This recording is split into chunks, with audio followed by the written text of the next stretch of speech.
Good evening, everybody, and welcome to tonight's watch party for The Last Dragon. As always, I'm Andrew, and Dom isn't with us today. He's having a break. We're joined by the excellent DJ Slope from Slope's Game Room. Welcome, sir. Welcome to me. Well, thank you very much. I'm very happy Dom couldn't make it because boy, oh boy, do I love The Last Dragon. Oh, that's No awesome. offense, Dom. Okay, so for everyone watching, tonight's sync point will be approximately 16 seconds in where it says TriStar Pictures on screen. So I'm going to do a quick roll call and then we'll get into this film. I can see over on YouTube we've got Mad Matt 42, Ms. Swift, Slopes Game Room, Ace Arcadia, James Hellier, and Gary over there. Not the Gary that we know. Over on Discord, I can see the friends joining us tonight. Goodness me, we've got Plutonium Shore, Mad Matt again. We've got Lizard Man, Sharon, Sebastian, Eric. Goodness me. Jedi Wizard, Miss Swift's there as well. Phonic, Brainwire, Green Raptor, Calbot, and just lots more people. Oh, Super Crean over on YouTube. If you appear later, James, there isn't an Extro convention in Vegas. He's in Universal Studios Hollywood today, I believe. So he's having a great time. Ooh, yeah, that's very not bad. nice. That's a good place to be. We always ask our guests, when did you first see this film? I don't know. I was under 10. I'm trying to think back to where I was living at the time. So I reckon I was living at a flat in a place called Cranbrook. So I was about 6 or 7 years old, and we had it taped off the telly. My mum was a massive fan of this, and she kept trying to get me to watch it. And then I remember watching it and like kind of just half watching it, playing with my Legos or whatever. But like, who's the master right at the end? Still gives me chills right now. Oh, yeah. That's great. That's great. I was saying before you joined, wasn't I, that the place I saw, it's quite unusual. I saw it on a cross-channel ferry on a trip to France with my school. It was playing. What they had, because the ferry journeys were so long, they'd have these communal lounges with giant old school CRT TVs hung from the ceiling. Right. And it was playing on one of them. It was pretty interesting. We loved it. It was this and Clash of the Titans they played. So that was right. Kind of crazy. What's the age? How old was you when that happened? Because there must be a fairly decent age rating on this film. In the UK, it's a 15 rated, technically. Right. So was you over 15 when you saw it? No. They just, I don't. International waters or something. I don't know. Yeah. But they were playing it on the ferry. But I can see duty-free age range. Yeah. Exactly. James says he's never seen it. Gary said he saw it on VHS. Ms. Swift saw it on cable, and a lot of people seeing it for the first time. Phonics said watched it for the first time yesterday and was not impressed. Well, we'll see if it changes your mind. A few people have watched it for the first time, and Eric's never seen it. Well, as we always do, Dan, can you please count us down from 5, 4, 3, 2, 1 and tell the audience to press play? And then we press play. When I say play, that's when everyone hits the button. That's right. Yep. Right. Okay. So here we go then, guys. Let's get ready for. God, this is such a great film. 5, 4, 3, 2, 1. Play. There we go. And I could see we were getting a lot of love for just the score from this film alone before people. The soundtrack, the music is just tremendous. It was just such a perfect time for me. It really was. My dad figure for the time was really into Wing Chun Kung Fu. Okay. Yeah, like we watched a lot of Bruce Lee when I was younger. And I know this was a bit more me, it was a bit more family friendly than watching Bruce Lee for like a 6 or 7 year old. Yeah, it's a little more accessible than some of the hardcore Bruce Lee kind of films that maybe don't translate as well. It's effectively a music video with martial arts for the most part. But it's a cool film. Mad Matt, we'll say the Brandon Tenold review counts as first time since he's a friend of ours. Jedi Wizard said, one of my uncles found it on cable and recommended it, found it in the videos team, and it was a fun watch. Yeah. Oh, wow. Like I said, I had it recorded off the telly. Like, I still remember the adverts. And, but it's one of those, I think like this and Ghostbusters, like 2, I think I had recorded off the telly. And I remember it. significantly. But yeah, I used to watch this all the time. And eventually we got it on VHS, and I saw it at like a boot fair one day. I was like, no, I've got to get it. Then I got it on DVD. Then I lost the plot when it came to Netflix, and I watched it there, and I introduced it to my wife. And you know, that means it still holds up. You know, right? Yes. Not everything does, and I think this does. As long as you go in with the right mindset. I do wonder if this little bit of the chopstick thing is inspired by the Karate Kid scene from the year earlier. Yeah. I see old James in the chat saying a Motown movie. Was that a thing? Well, yeah, that's why it's Berry Gordy's The Last Dragon. He is the Motown label owner, the creator of Motown, the music label. So this was him doing his movies. That's very cool. We're seeing the niftiness of him doing the kind of the trope of knocking arrows out the air with his.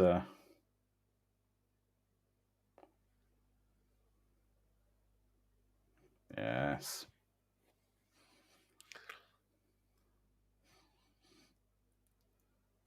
This is interesting because in a lot of these films you see them working out with the wooden man or the kickbags or whatever. He's doing all this as well as being attacked with arrows at the same time. Yeah. I want to know what lesson he needed to take to learn how to do that upside down, catch it with your leg thing, you know. Stephen Patterson from Plantation, Florida. Welcome, Stephen. It's great to see you. I haven't seen you for a few weeks, my friend.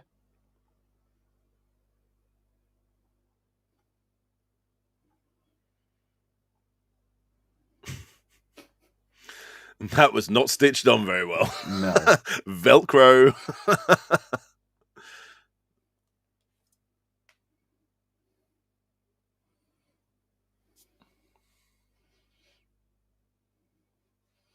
That's true, Lizard Man. He's found it fascinating how much kung fu films and blaxploitation intermix together so frequently. It is. Yeah.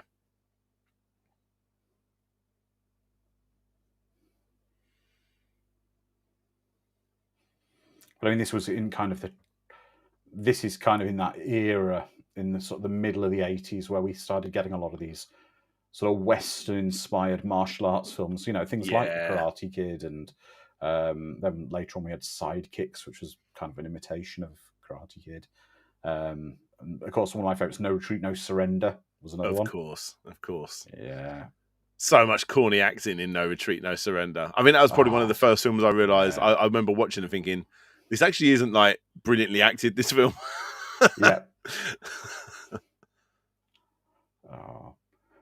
But Gary's saying reminds him of Remo, Unarmed and Dangerous. That was another one. Mm-hmm.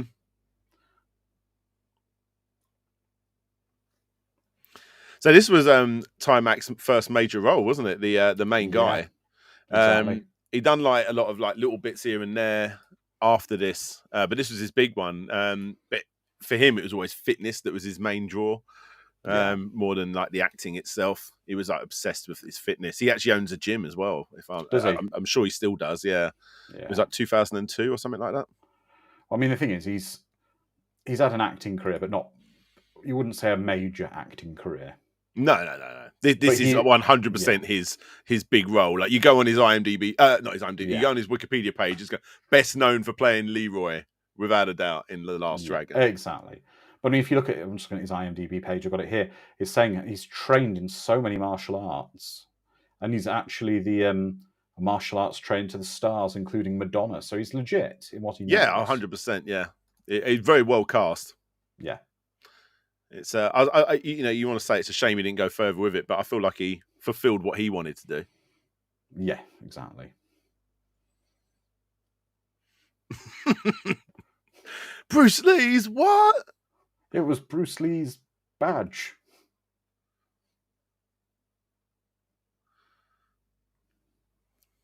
Definitely using that name to for a little bit of clout. Well, it's better than like the thousands upon thousands of Bruce Lee with one E and Bruce Lee spelled L-I and broccoli and everything else. I don't know if you ever saw them. There was some terrible.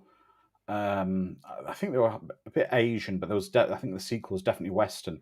There was a movie called They Call Me Bruce, and then another one called They Still Call Me Bruce. Right. And it was this guy who happens to just look like Bruce Lee. didn't really look like Bruce Lee, but that was the whole point of the films, that he supposedly looked like Bruce Lee and everyone thought he was Bruce Lee in the films, but he doesn't know martial arts. Right. And it's like, these comedies, well, they were not great. Amazing.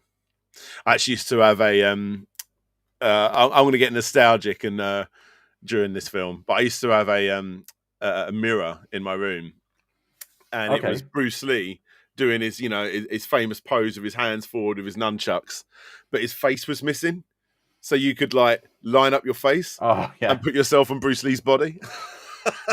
It was like an official thing. I bet that's worth a bomb now. It broke, sadly, it shattered. How many martial arts films have used clips of basically various Bruce Lee films like this in them? So but fast. Score, I'm just loving the score. Yeah, big time.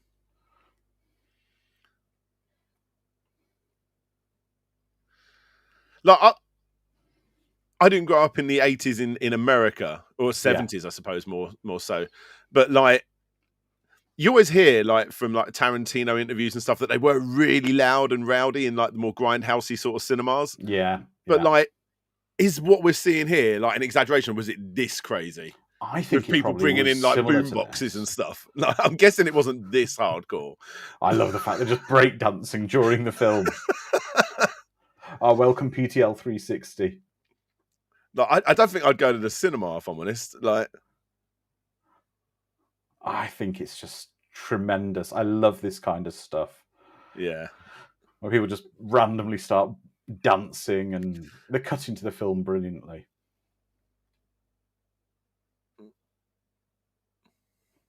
Welcome. In the Soviet Union, there are also Heroes, the action movie, Andrei Rostovsky. Yeah, PTL says more movies like this. I love these kind of weird gang armies as well that you got in 80s films, and he's chewing the scenery, this guy. He's so good. Yes. Sure enough.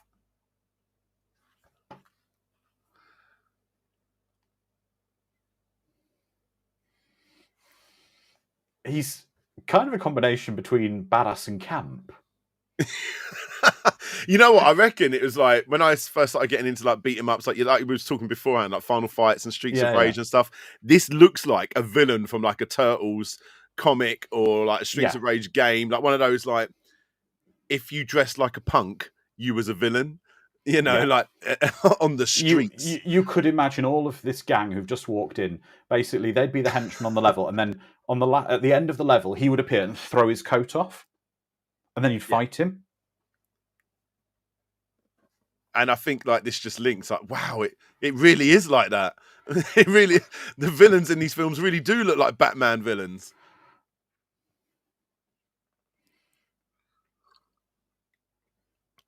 Bruce Leroy.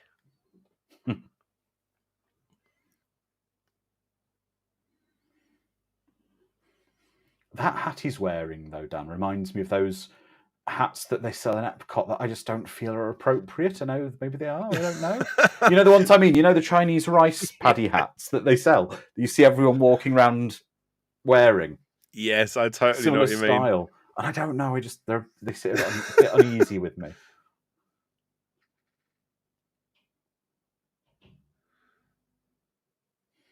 PTL 360 says, I've seen this movie so many. Is he eating popcorn with his chopsticks? I think he is. I've never picked up on that before. With his teeth. That's an important point to remember, guys.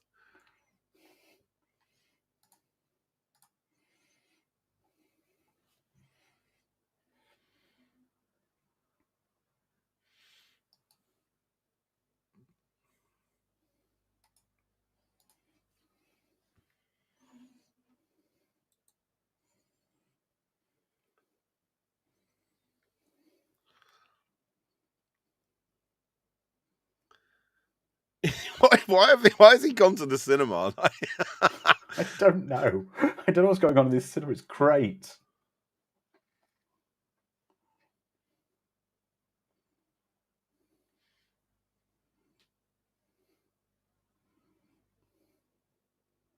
Whoa, that is a very groomed moustache.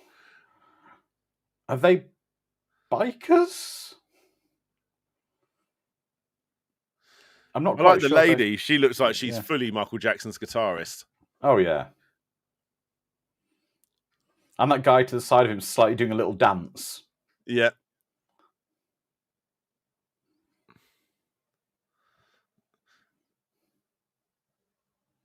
I comedy relief because the woman was actually a man. Yeah. I went to a pantomime today, actually. So, Wow, this is just. and I mean, what is that guy wearing? I don't know, but it's cool. Yeah, It's a really cool shot scene, though, fighting kind of on a stage in front of the film. yeah, it's beautiful. They do a bit, Fraglord. Oh, welcome, Fraglord. Used to appear as well. Yeah, I tell you what, the guy playing Shonuff I just had to look up on his Wikipedia page Sure. just to check. He never played a Klingon in Star Trek, and I can't imagine why he didn't. I mean, sadly, he passed away in 2008, but Oh dear. I'm surprised he'd never appeared in Next Generation or something as a Klingon. Sure.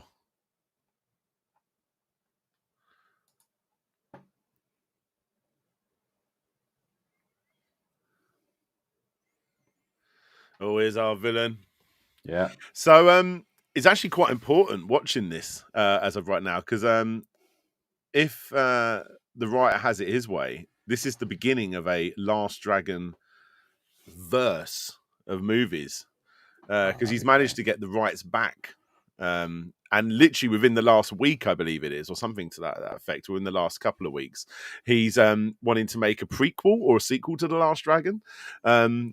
And it's all just blown up. Like, well, I say blow up. There's like 6 or 7 retweets. It's not blown up, but he wants to carry on. He's got the rights back for this film. Basically, he wants to bring it back and make a follow-on or a prequel, one of the two. Well, you can tell this guy's definitely evil. He's got like a tank of piranhas in his house. Yeah, yeah. And you see, she's his 80s because she's got random bits of plastic in her hair. That's right. Oh, I miss these kind of promos they used to have on the satellite, the cheap satellite channels. These kind of like little movie music promos. Yeah. Look at that beautiful jukebox. Yeah. Oh God! Do you remember those type of headphones as well? Yeah. Hardcore, and you definitely. get your hair caught in them, and it'd be What's he in? He's been in lots of things. Yeah. In The Bodyguard was one of his famous roles. He is. I'm trying to think what I've seen him in. He is Mike Starr. The actor's name is. Character's called Rock in this film. I know him. He was in Uncle Buck. He played the clown that got punched out in Uncle Buck. Oh, possibly the most famous song from the film. Yeah. Well, I don't know. You got Rhythm of the Night as well. Oh yeah. So this is Vanity. This from is Rhythm Vanity of the Night. 6. This is Rhythm of the Night. This song. Oh, this one is Rhythm of the Night. I'm thinking of that one where she goes all like spooky and weird at the end, and she's supposed to be cool, but she actually looks like not too cool. So, who in the audience can name this artist? I've literally just said it, didn't I? Because I wanted to buy the track. That's all right. Yeah, I've got it.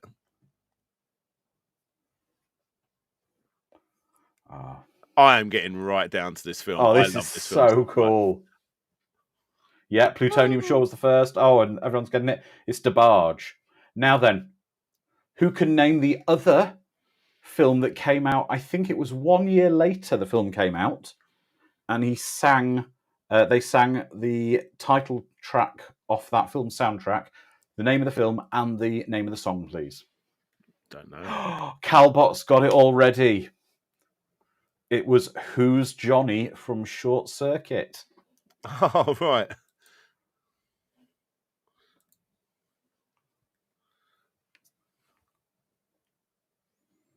I mean, this clearly was the Berry Gordy. He was using this as a way of promoting his artists as well. Oh, and some, definitely. Yeah, that was great. And he does it quite well. He does it quite well. Oh, that's cool. Plutonium Shot's got a signed. Oh wow, a signed Laserdisc copy of Short Circuit there. That's so cool. Oh wow. Oh right, so Miss Swift says Short Circuit wasn't DeBarge, that was just El DeBarge. Okay.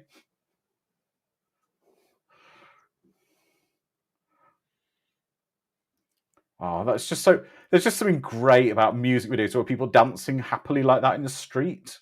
Yeah. That slight blurry tinge on everything. Yeah.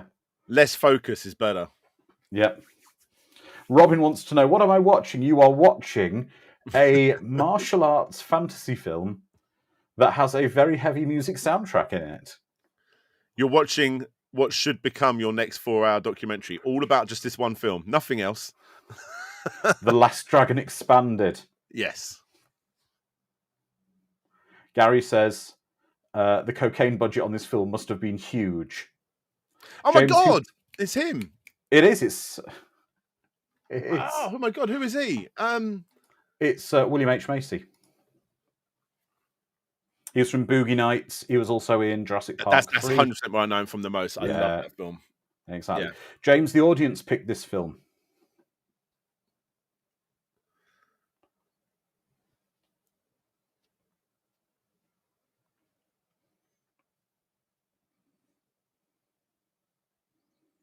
So yeah, she was kind of taught by Prince, wasn't she? Like sort of mentored by Prince Vanity, and actually had a relationship with Prince. Oh, wow. Up until I think around 84, maybe a little bit earlier than that, 85. Yeah, she was part of Vanity 6, who did Nasty Girl, which is definitely their most popular tune. I don't think she had anything that was like groundbreaking. James, it was the audience of the watch parties who picked it during a watch party about 6 months ago. We said, "Anyone want a Last Dragon watch party?" And everyone went, "Yes." So we got one because we listened to you.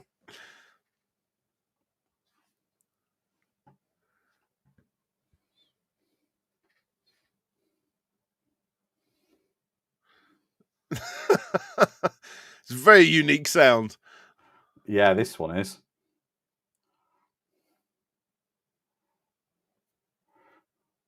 Oh, Miss Swift says apparently this song won a Razzie. I'd say it's one of the weaker songs in the movie. Yeah, and it's supposed to be like the really cool one, like this part especially. Da da. She's unfortunately passed now as well, hasn't she? She had about 10 years or maybe longer actually just going hardcore on the cocaine. Wow. And then someone's already said the cocaine budget for this film must have been substantial. Yeah, well, there we go. Yeah, she went hardcore on it. And yeah, she passed not too long ago, like up to 10 years max, I'd say, like maybe 7 or 8 years ago. And yeah. I know she went hardcore religious in the end, and I know a lot of what happened in her will. Well, Miss Swift says to the church. Apparently, her kidneys failed about 2 to 3 months before Prince died. Right. Mad Matt's. She was also with Adam Ant as well. Oh wow! He done a song about her. Adam Ant's got a life to him. Famously British pop star, neo-romantic pop star, arrested for throwing a car alternator through a pub window after a fight, which is really random. Mad Matt's posting pictures of Captain EO.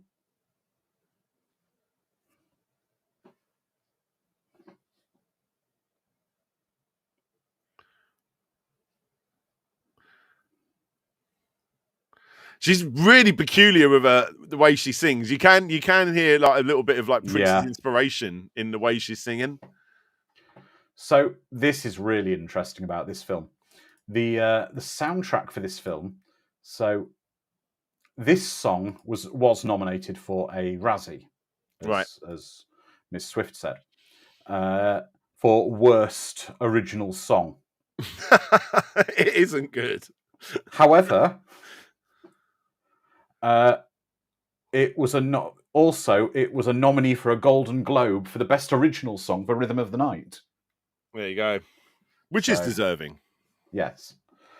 James, maybe we'll do Day of the Dolphin. That's, yeah, maybe. I'm working on it, James. I'm working on it. It really does create the 80s vibe well. It does. It does. I'm seeing people over on Discord are putting up gifs of Michael Jackson doing this Captain EO stuff, Yeah. which wins me over and definitely gets me more in the right mindset. Well, of course, we've got a big Captain EO connection on watch parties because when we did the watch party for Electric Dreams, quite randomly, the writer and director of Electric Dreams, Rusty Lamrand, who wrote Captain EO and produced it, joined the watch party randomly in the chat, and he called into the Zoom with us. And he was telling us all stuff about making Captain EO. It was pretty amazing. Incredible.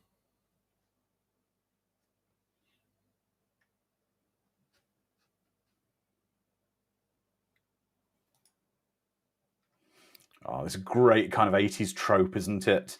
It is. Are the doors all going to lock on the limo? Oh, no. I No, a little bit of a struggle first. Yeah. Bad guys that can't really get away from a swinging handbag. Yes, Miss Swift, if you look in the archives on YouTube, you'll find the Electric Dreams watch party.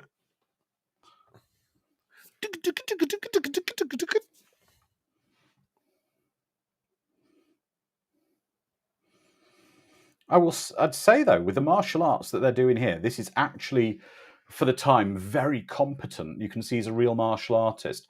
It's not doing... I don't know if you remember this in a lot of the 80s martial art films, particularly the cheap ones, they'd have a lot of cuts. Like you'd see a kick and then it'd be repeated several times, or it would jump cut. Yeah, sure. For the complex fights, and this isn't.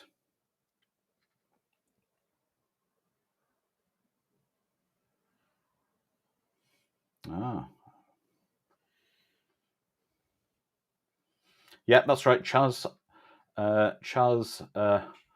Parliamentary as the cab driver.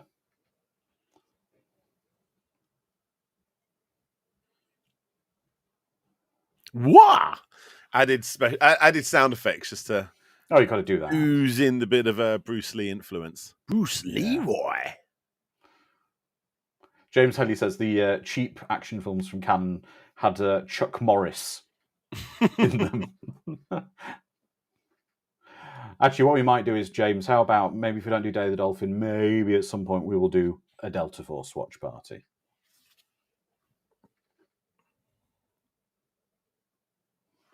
Do something canon related. Oh, and of course there's a videotape on the floor there. I just wanted those music producers to watch my tape. That's the other girl. You see, the other girl tries that on, doesn't she? The one that doesn't make as good music, but in actual fact is probably a lot closer to the corny pop of the 80s. That's another one we're looking at, James, is Silent Rage is on the list for next year. And the Green Raptor, yeah, that is a VHS on the floor. Hannibal Grimm, welcome. Who's the master? I'm loving the hair. Like, I really do want the frizzy hair to come back. I think we almost got there with the high-waisted jeans that were all the rage about 5 years ago. Apparently, mullets are back in now. No, I don't want mullets. I don't want mullets. I want frizzy hair. Basically, what I'm saying is I don't want men to change at all. I just want women to go back to their 80s roots. The Tina Turner look. Yes.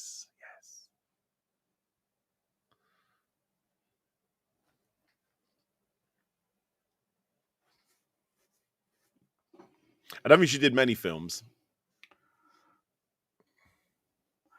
Jedi Wizard Superman 4 will be happening next year as well. I might do a mini canon season next year.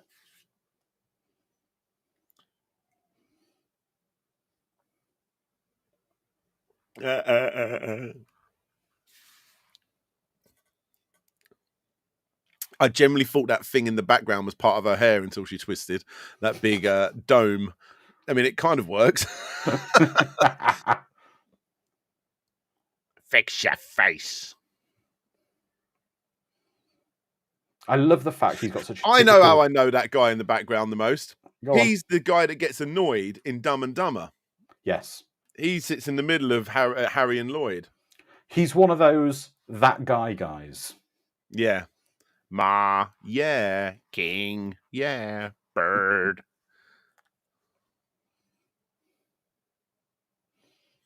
See, it's great these days. We can look up and find out where this guy's from and get all this information. Back in the day, Oh, it was yeah, like, you had to... I don't know. I guess we will just end the night with not knowing. Actually, I had a book. My parents got me one Christmas when I was growing up. It was this big thing about that thick, and it was something like the Virgin Book of Films, and it was Right. a bit like a Internet Movie Database in a book, and it had stuff on Sure. all the actors and cast of films. God, it must have been so hard to get all of that information together to make yeah. something like that back then. Yeah. Oh, Calbot, that's harsh. He's saying that their bad guy's girlfriend looks like Madonna and Cyndi Lauper got into the teleporter from The Fly at the same time.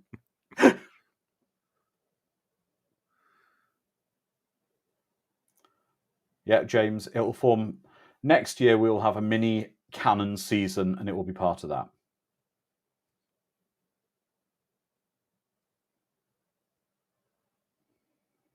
The yellow and black suit. Very Bruce Lee inspired, isn't it?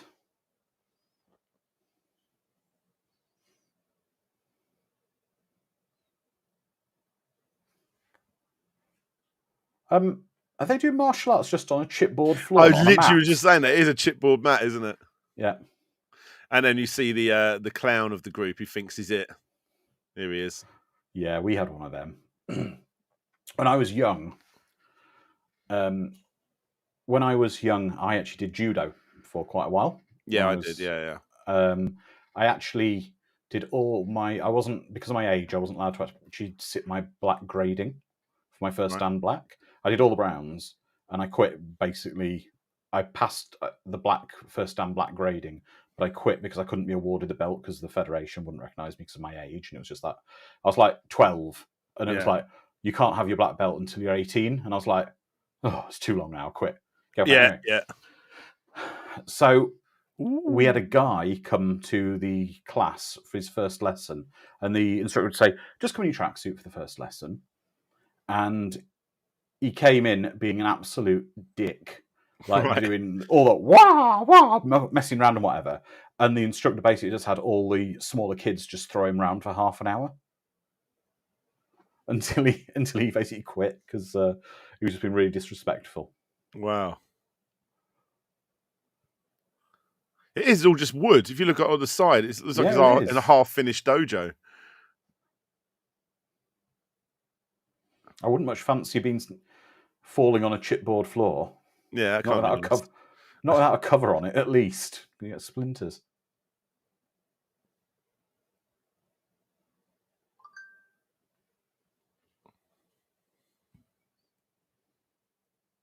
Limp dick. Oh, limp whip. Oops, sorry.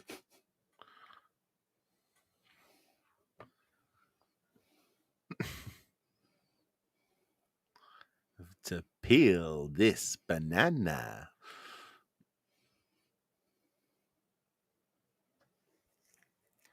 Do you get the feeling that one there is like far too old to be dressing like that? I know one accidentally hits him there. There it is. Oh, not in front of his. You've got to show respect. That's right.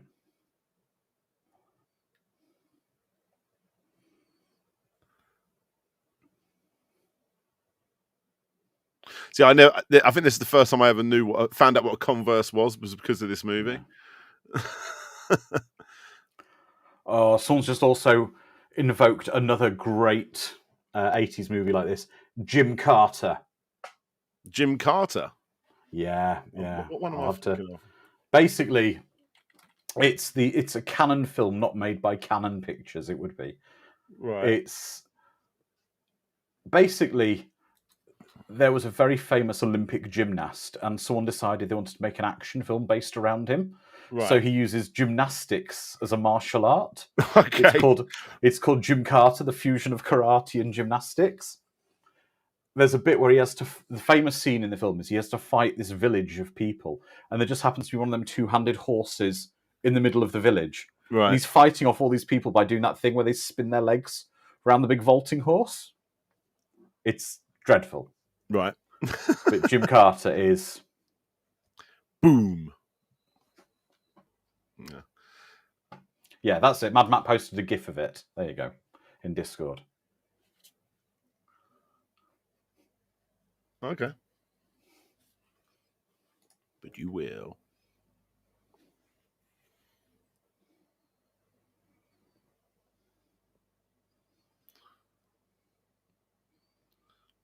I think I'd be quite up for watching a one of those location spot videos on this movie. Oh, yeah. I think Yeah. I'd be down for that, actually.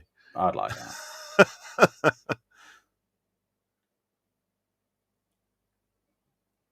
Do you know what? The pacing on this film is really good so far.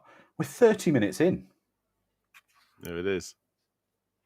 And that's a great shot. Just anything shot kind of in New York looks awesome like that. Look at him. He's awesome. He's got leather trousers. He's about, yeah. What is he, like 12?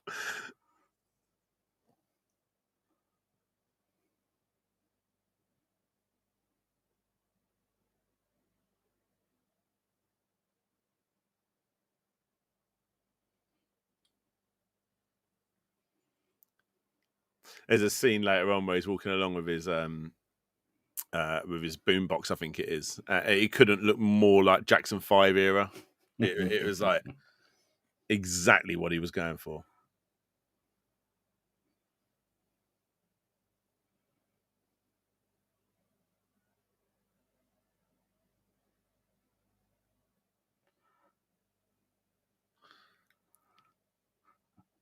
The relatives must be like, what the hell is wrong with Yeah, him? exactly.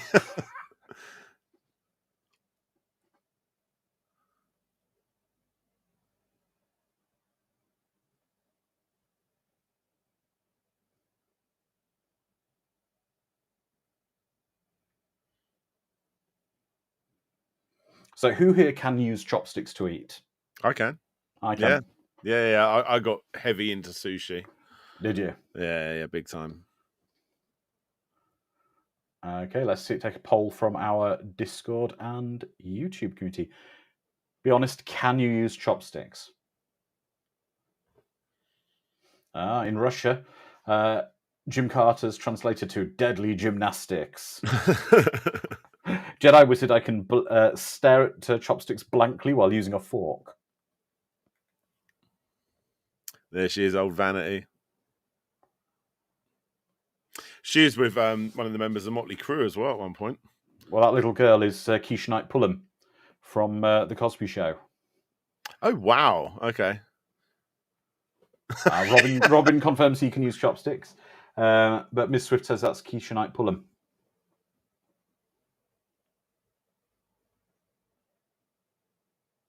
Look at that telly. Yeah.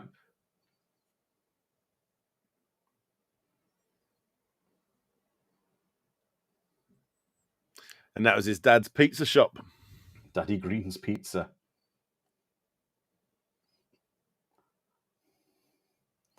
It's amazing how the world has gone back to that now, where for a while we all started to have our music personally to us with headphones, and now you get idiots walking down the street with their phones like this. Yeah, on the back of buses. At least it sounds better out of phones now.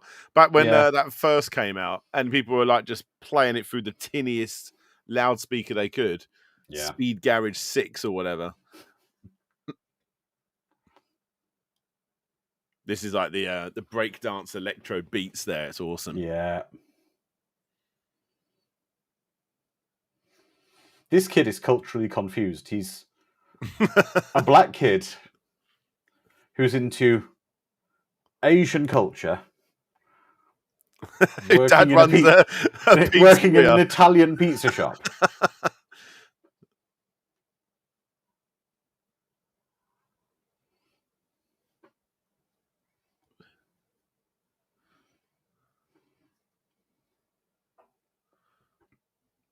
Nikki Six. That's right, Ace. That's who she was with. Nikki Six.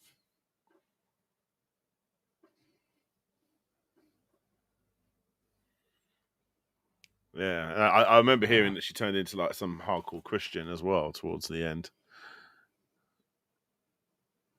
I've got to be honest. One of my ambitions in life is to go to New York and eat a proper slice of New York pizza. Yeah. I just want to know what the buzz is about.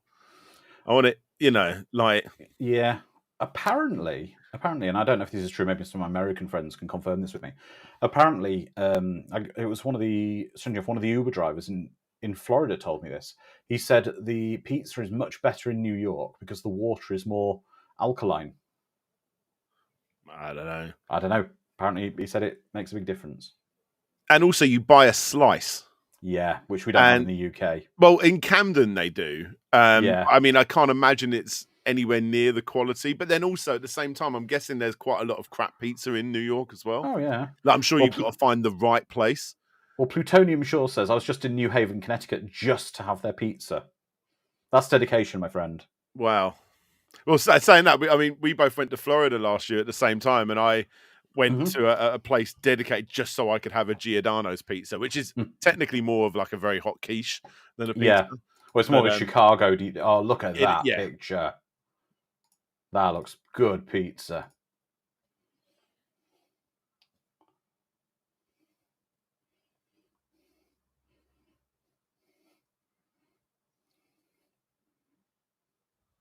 Great soundtrack though. This whole film. I love it. Well, besides that one track, yeah, besides that one track, main song of the movie. That's the one. If you got the album on, you're in the car. That's the one you press next to, isn't it? I mean, I personally would keep it on for nostalgia, but yeah. I ain't your brother.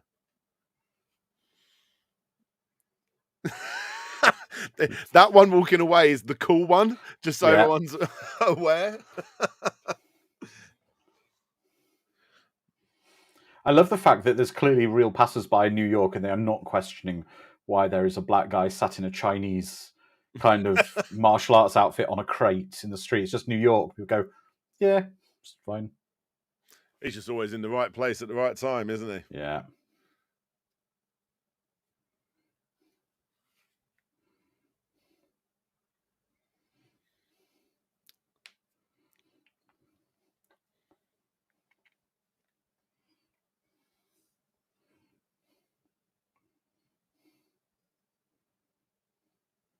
That was like a still cover for a book.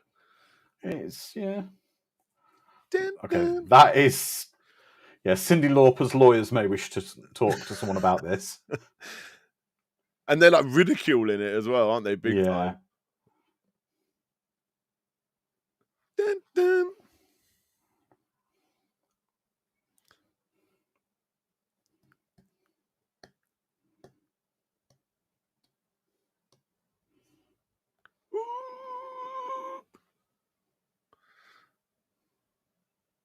I got it. I hope this is on the soundtrack. I've got to look this up. Miss Swift confirms it is. What's the name of the song? Is it Fire? And it's roller skates. Roller skates? What are they? Like high heel roller skates? Wow, that's a broken ankle waiting to happen. Dirty Boy?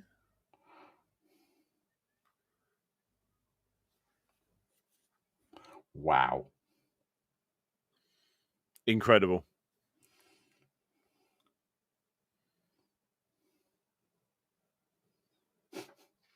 Oh, James, come on. He's saying Vanity got better roles from Canon. That's how bad this film is.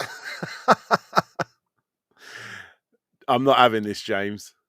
You're watching something that's on par with Back to the Future right here. Maybe not.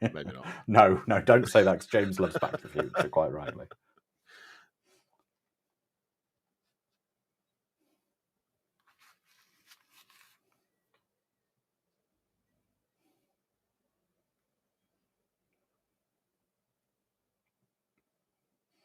She couldn't be any more 80s if she tried, that woman. No.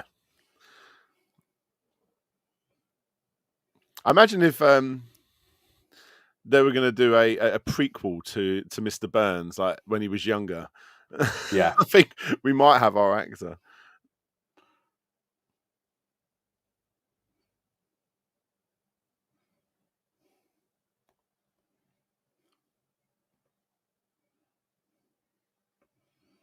Ooh.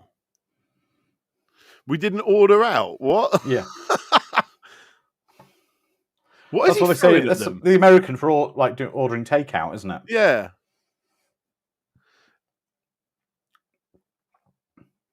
But the martial arts in this film are so competent and good. Yeah. The I fighting think is they're good. really solid. It's so the goons. Okay, who's going to fall into the green? It's Mr. Burns Jr., isn't it? Is it? Oh, sorry, Miss Swift said it's not officially on the soundtrack, but it's called "Dirty Books" by Faith Prince. Okay. Oh, is that what she's saying? Dirty books. I got it. I got it.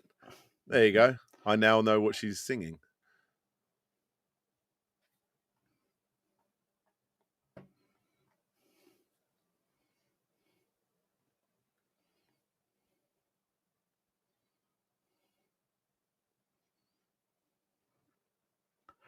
Plutonium Shore saying, "What's so fancy about a la carte?" Yeah, it's just a menu where you pick what you want. But he puts his whole hand in there as well.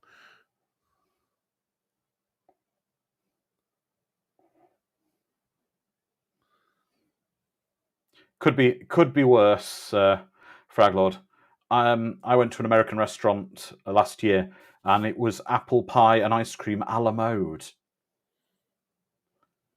What does that mean, a la mode? It meant you get a lump of ice cream on the side of it. Bringing out his tie. Oh. Yeah, Gary saying this movie could use some Jack Burton. Actually, can you imagine a crossover between this and Big Trouble in Little China? So I think this movie should have turned into a side-scrolling beat-em-up game from the 80s and 90s. Totally. Perfect. Totally. 8-bit renditions or 16-bit renditions of all these great songs. I wonder if you get one of the developers of the new, like the new 16-bit games to do one, but license it. Oh, that'd be awesome. I'd jump all over that Kickstarter. Yeah. Yeah, like a Swift, like a Double Dragon type game, or a Final Fight, or a Streets of Rage.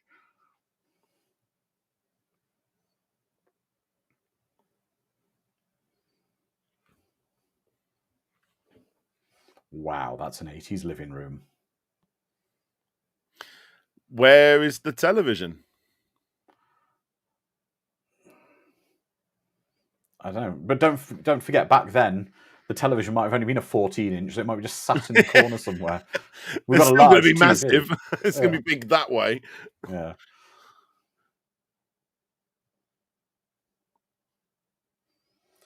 Ms. Swift saying, hopefully that Kickstarter wouldn't turn into a scam. Well, if you like Ms. Swift looking at kick scammers and scammy Kickstarters, look at Daniel's channel, DJ Slope's Game Room on YouTube. He's got a whole series he's been doing for a long time called Kick Scammers.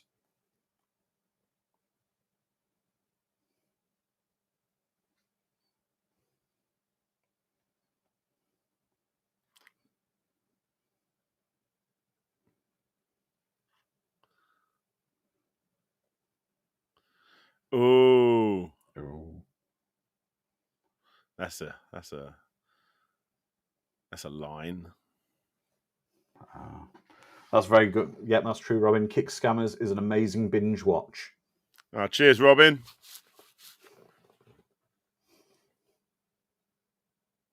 Hannibal Grimm saying, I found the medal in a Cracker Jack box.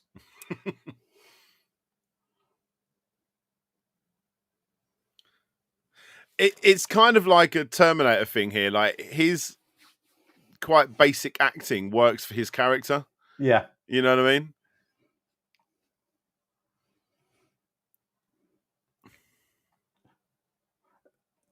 love. You know what though? I love going to Chinatown in London. Big time.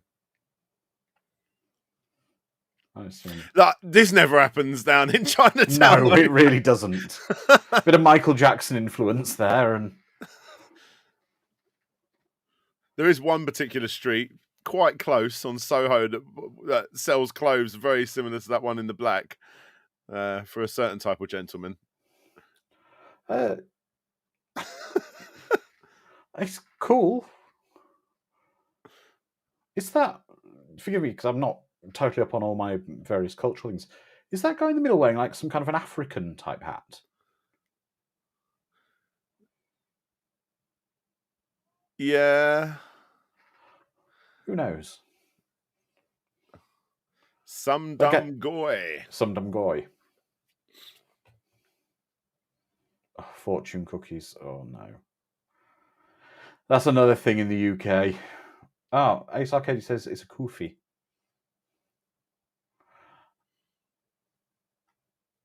These are the bad actors of the film. Yeah, that's something in the UK.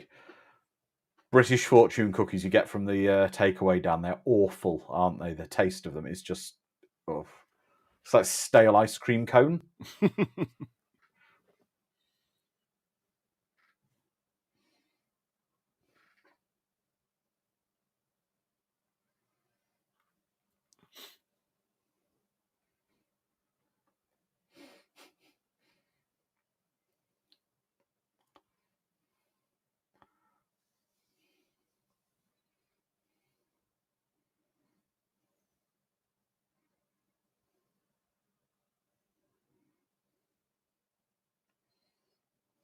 My man. The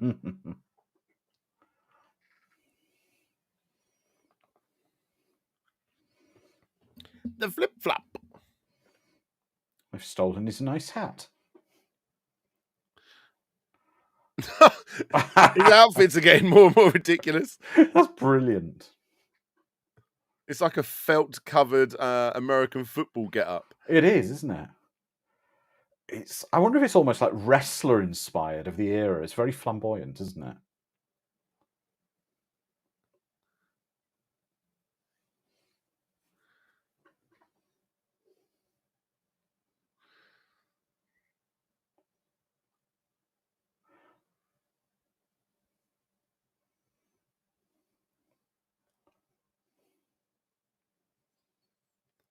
He stands up to him. Yeah.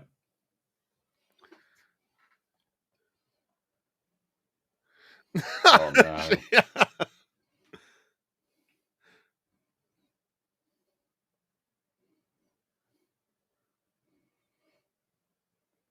Oh, I just looked at the wall. He's got clam pizza on the menu.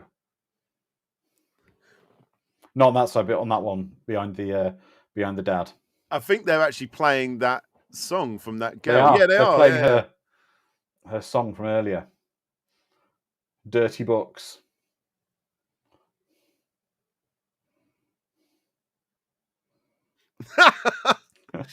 Hitting him with dough. Did that guy just utterly fail trying to break? Oh, there we go. It's taken him a few goes to try to. God, you got to be strong there. Yeah.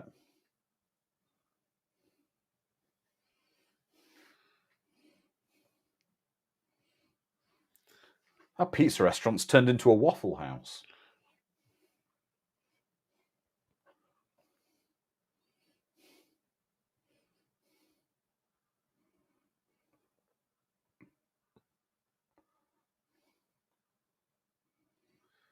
I'm just enjoying this. I should be commentating more, but that's cool. No, the times it happens. Well, hello, what's going on in the back? I don't really know what's going on with that.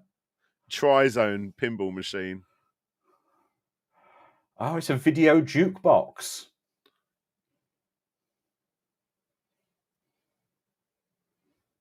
It's on fire. Miss Swift says, Waffle House Fighters. I'd pledge that Kickstarter.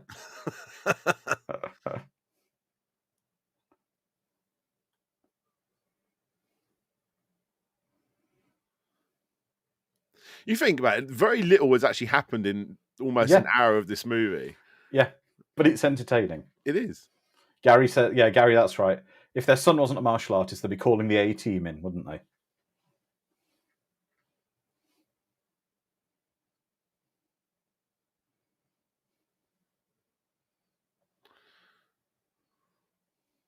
Look at that van they're in.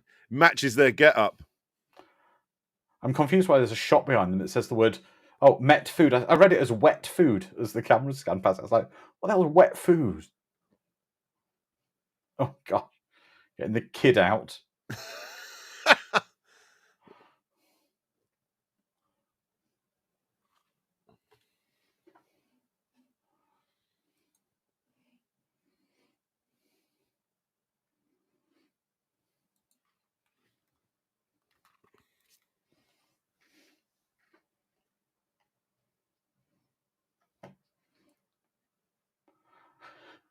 That kid with the Motley Crue jacket on. What's going on with him? It was a sign for Vanity's future. Yeah.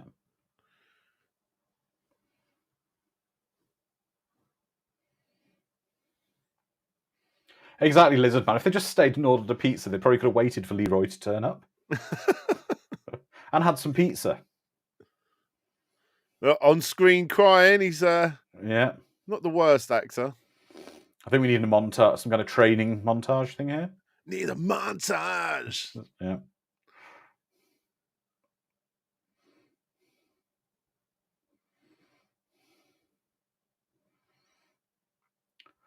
But what I would say is his acting maybe isn't the best, but all his martial arts are really competent.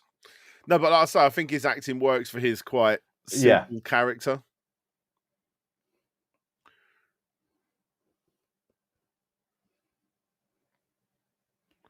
Oh, he's had enough now.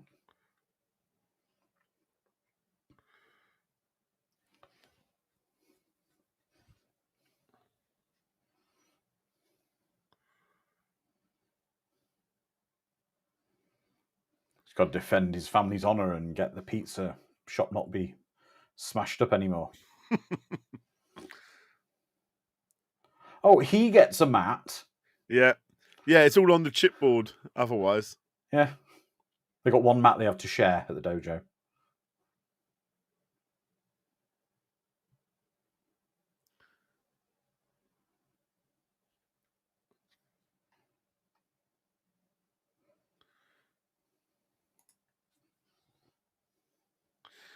It is not a bad time. Look at that top. No, we haven't shown Trolls band's Huggy Tragger 1994. No.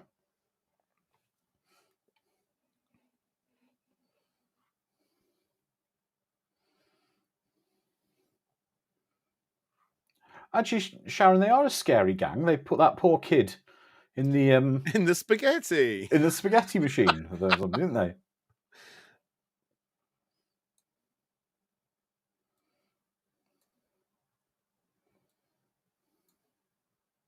Oh, he's doubting his abilities. Don't do that, Bruce Leroy. Oh, an important bit to remember. He looked like a master to me. Yeah.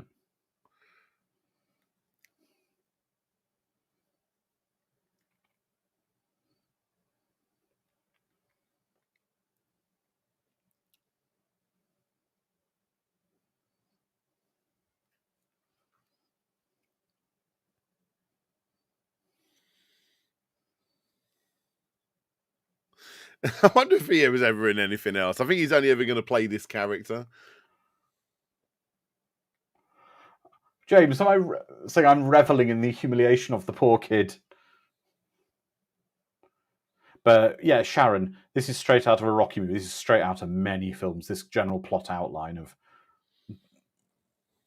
underdog has to overcome and train. Yeah, that's Karate Kid. It's so many 80s films. It was just a trope, wasn't it?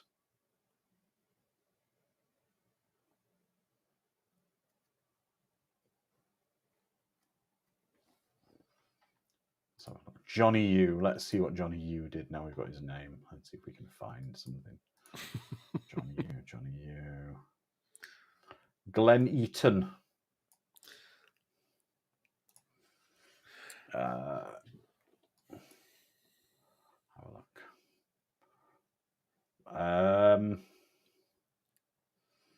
Is this an Nothing. extended version than the one I had? I don't remember this. Oh. I just feel like I would have remembered that face from when I was a youngster. So No, I'd say I he's not remember done him. it. I remember him. He's not made any films you would have heard of.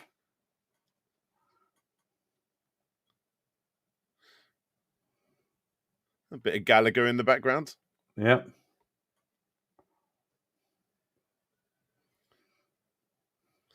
That's how hard he is. Yeah.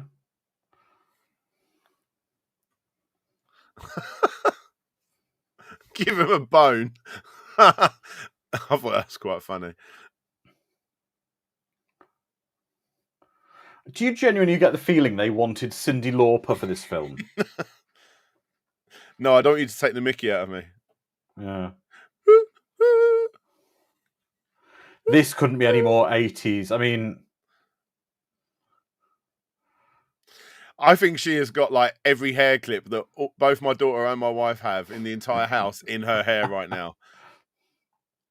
It's ridiculous. Also, have you noticed there's hundreds of these video jukeboxes in the film? Got a lot. I'm wondering if they were. So was this a song that this wasn't obviously on the soundtrack? Was this one that was out there? The chat can find out if this also exists. I'm sure they'll have a look for us.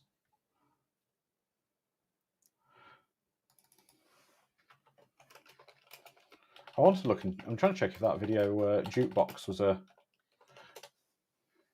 Well, I don't know if it's like a fake thing because it looks like the same sort of wall that he's got in the background there, the same outlay, and they've just put a telly in it, the same way that this has a telly in it.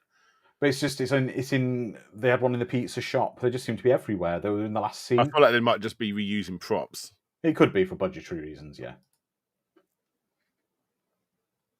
No, it's not on the soundtrack either. It's not on the soundtrack. I know that. No, we haven't looked for any photos of dolls at the moment, I'm afraid, my friend. Test Drive by Faith Prince. Oh my God, do these all exist? Is that who she is? Faith Prince. I'm typing this in. Faith Prince.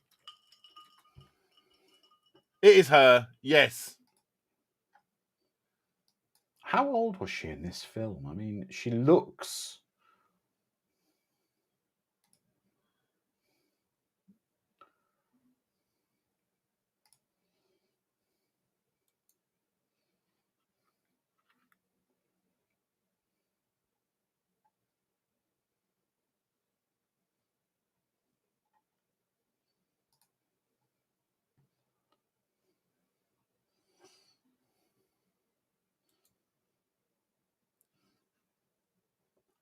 Does she shoot all her music videos in his office as well?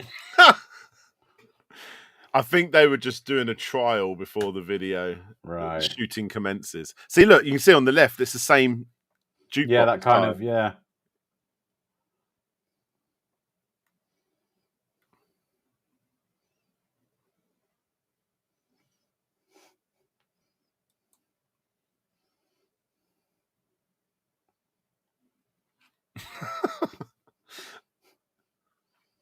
Okay.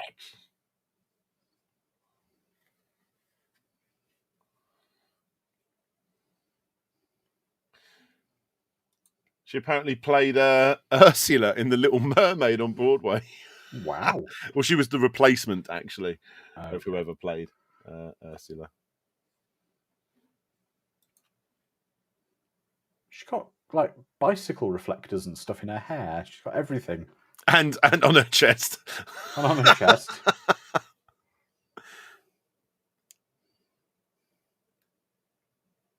You know he's a villain because he looks like he works at the top of a tower. You know, that background. You see, the bad guy's dojo is better funded. They can afford a padded mat. Yeah. And normal wooded floor as well. It's not just chipboard floor.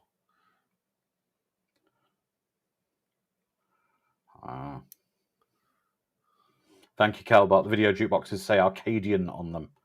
They belong to the villain. So I've noticed that the bad guys all have that like sort of like red and white flower badge thing. Yeah. On them. So maybe we're gonna find out what the meaning of that is when maybe. What's the guy's name? Louis Venosta, who wrote this. He was tired of being known as bad guy number 3 in all the action films he was being cast in, so he wrote the screenplay, or wrote an early version of this film, and now he wants to make it into a trilogy, I suppose.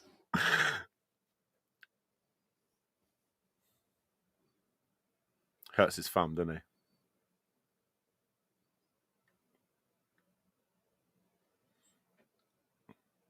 I don't think that makes sense.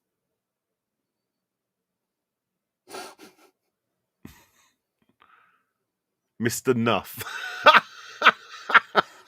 The thing is, it's, to be fair to Show Nuff, he just wants to fight the guy to be the best. He doesn't really want anything other than to be the best. Oh, and he's obviously got a spare hat at home. That's good. Yeah. I wonder if some of these people are... Yeah, you see, I'm not convinced that guy who was walking down the street in that long shot was actually an extra, because he hasn't appeared in the close-up scene for continuity purposes. So I wonder what the hell he was thinking is going on. Yeah, I was about to say, like, I'd be a bit more confused if I walked down the streets.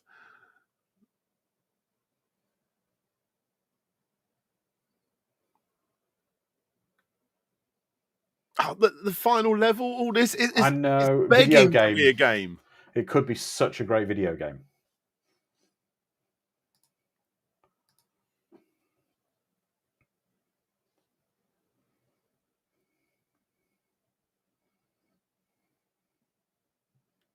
The glow.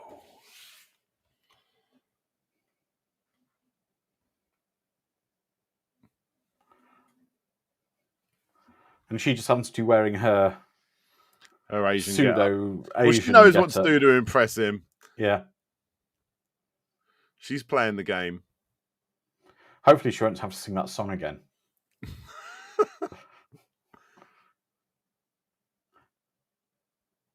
Now, this is my latest track. Can you just put DeBarge back on again, please? Here's the acting. Yeah.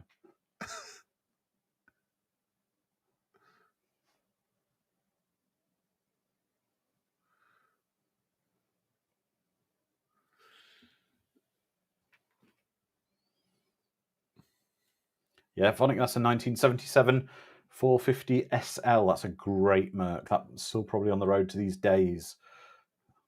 Very reliable. That really threw me then, because I'm British. I thought the taxi was being driven by a red balloon. It's not. But the taxi is pulled up alongside, and there was a red balloon in what we would see as the driver's seat, Dan. Right. There. Just see it again now. It absolutely threw me for a second. I was thinking, what the hell's going on there?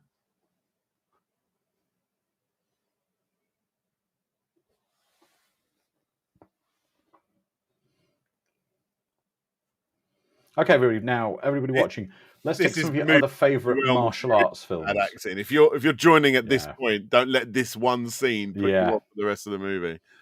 Let's hear some of your other 80s martial art action favourites.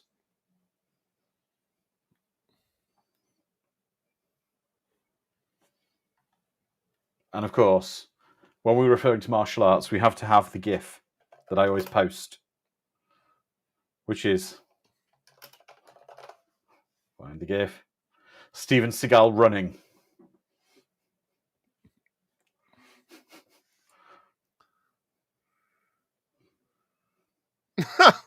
Wow, they're the most 80s kids ever. They didn't get the part in Goonies, so no, they're in this instead. Gary says Big Trouble in Little China. I think James is saying the same as well. How many jukeboxes has this kid got? You mean Ghetto Blasters? Ghetto Blasters, that's it. You must have a fortune in batteries to keep them going. Yeah. Big fat C batteries. Yeah. Miss Swift says, this or Big Trouble in Little China? Honestly, I've seen this way many more times, but it's just what you grow up with, isn't it? Oh, sounds familiar. Have a good music.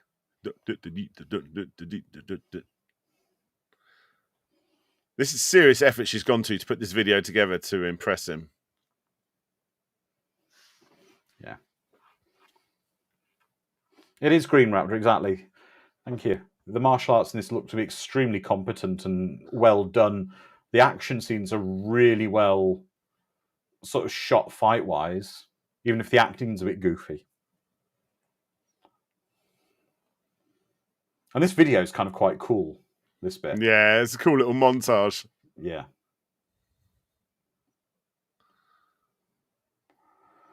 But how many of the... I've got to admit, this must have been... I bet this has influenced people on the internet, on YouTube, who've done their own little fan edits of action sequences to, little montage videos like this. Yeah.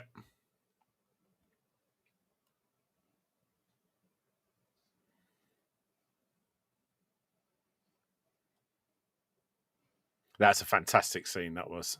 Yeah.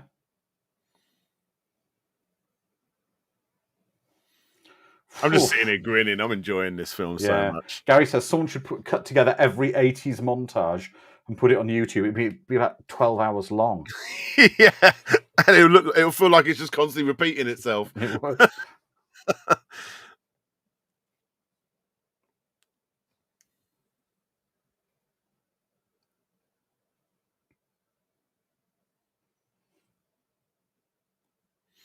Oh, look. Funny, the big kid couldn't Big get kid up. can't get up like a 1 foot high wall. And they've added a little rip sound. Yeah.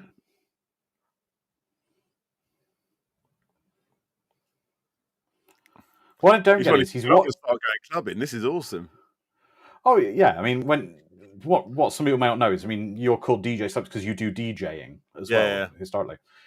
This would be kind of a cool thing for you to do one of your mixes to this kind of stuff. I clips. did put some Bruce Lee edits. The famous, I can't think what film it is, where he spins his arms. It does that weird ripple effect. Yeah.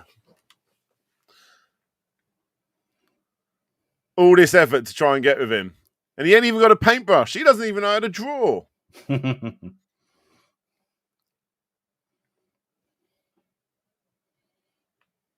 He's way more interested in the Bruce Lee montage. He is. Than getting off with the supermodel famous actress that is. But actually, think about it this way as well. She's gone to some real effort here because she didn't just download these clips off the internet. No, she's gone and I'm guessing she hasn't got Bruce Lee films in her own private collection. Well, she's had to go and get someone to edit this or something for her. He ain't happy. He told his brother he liked her first. Yeah.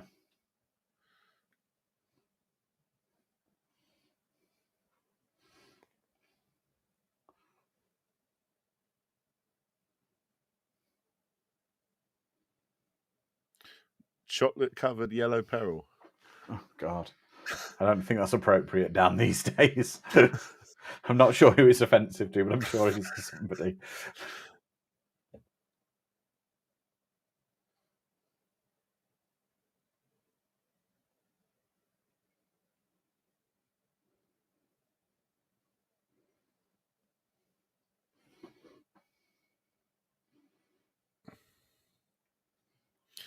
I'm guessing she didn't really want him to be his bodyguard.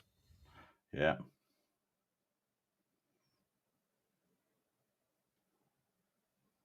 So she got someone else to put it together if she doesn't know what that's from. Well, yeah, exactly.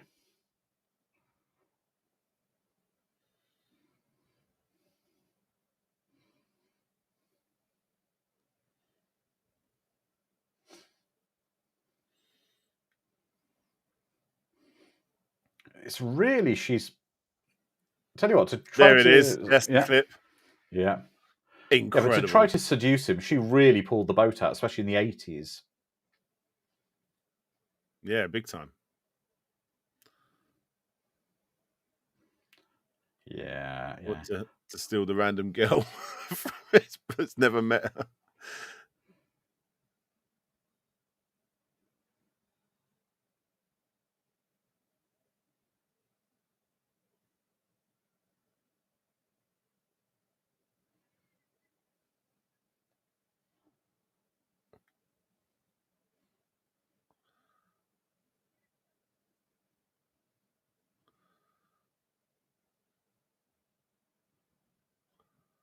Uh-oh. Oh, no. Excellent. Excellent.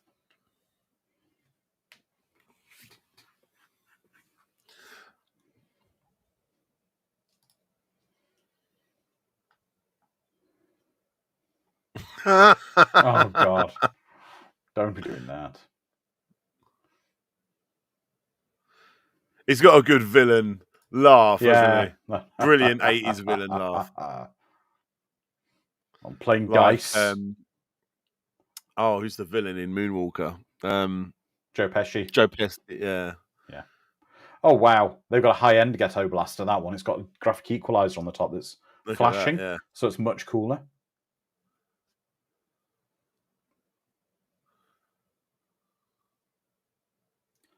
Hey, my friend, nothing's wrong. We're just watching the film and interacting with it. We can't constantly interact with the audience, but it's wonderful to have you with us, my friend. Sorry, mate. I'm just really enjoying the flick. Really, just into the film as well. We're commenting on some of the stuff we've seen as well. So,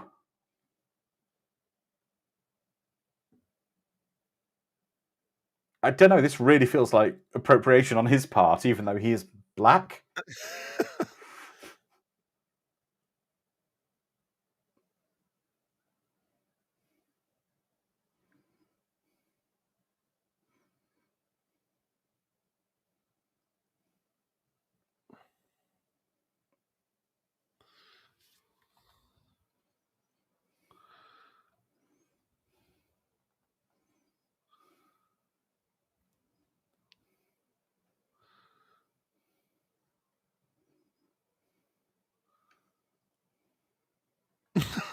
Oh Might not make it in the remake. no.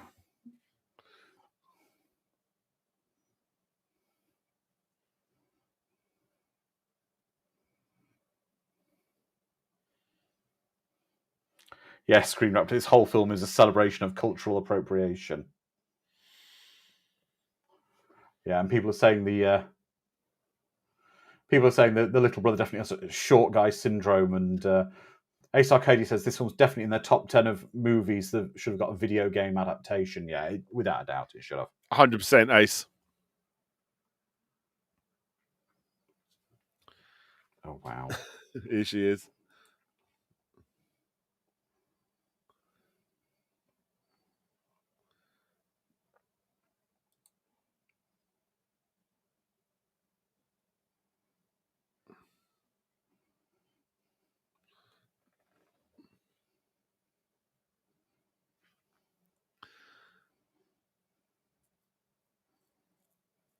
Exactly, Lizard Man. Leroy's never where he's supposed to be.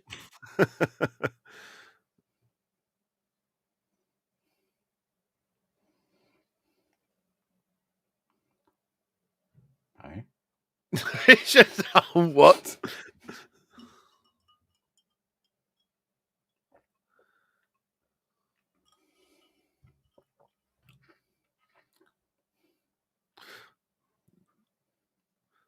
She's actually really good at her role, isn't she? I feel like this is her role. She's more into theatre, so I can imagine her doing the odd pantomime and stuff, you know. It's behind you.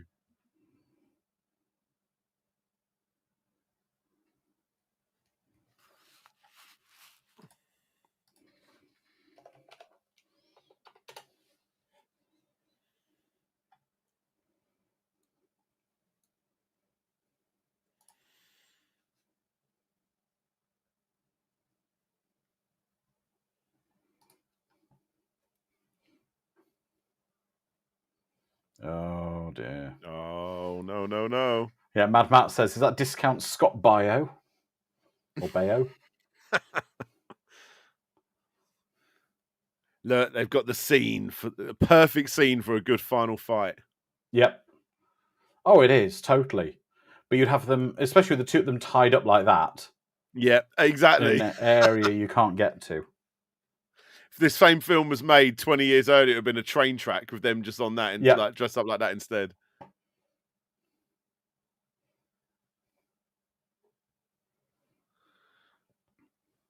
What is this?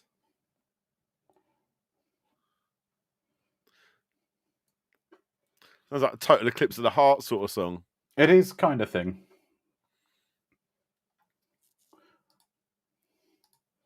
80s love ballad kind of.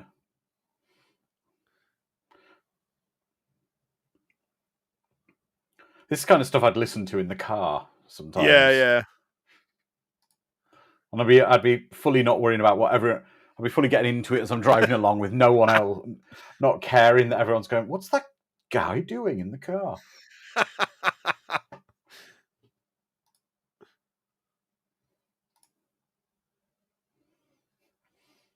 Reminds me, some years ago, when I worked in Swansea, one of the big cities near here, we were walking back to the office at lunch, and we were walking through basically with a load of what we call in the UK for our American ones, terraced houses, where the houses are all connected to each other. Sure. And we heard at full volume echoing off all these houses. We heard the instrumental chords from "It Must Have Been Love" by Roxette. Right. Echoing out really loud as this guy, this kind of big guy who's a delivery driver in a white van driving down the roads with the windows out, as it came back on singing, was fully not caring that he was singing along to "It Must Have Been Love," power grabbing, fully singing it. And I thought to myself, you go, my friend. Yeah, you go.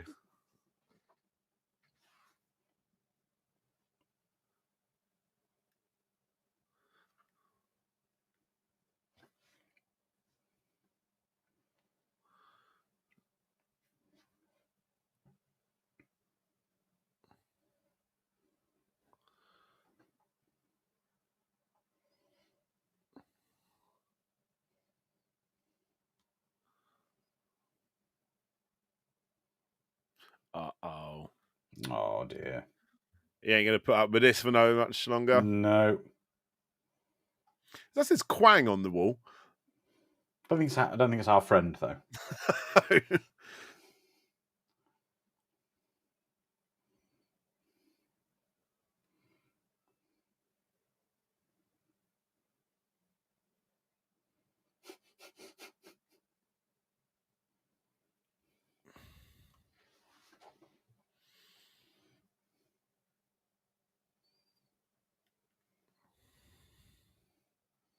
That's very cool, my friend.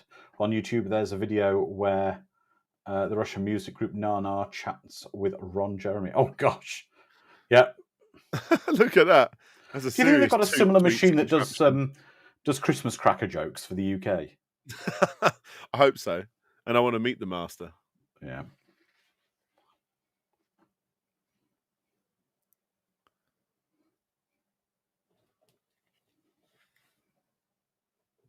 Mm-hmm.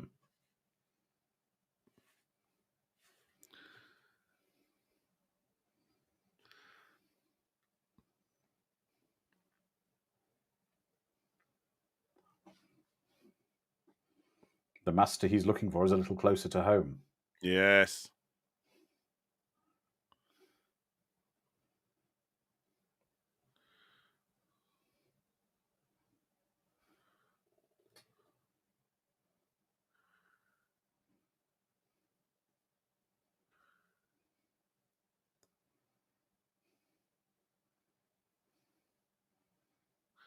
Mate, just tell me what I've got to do. This is ridiculous. Yeah.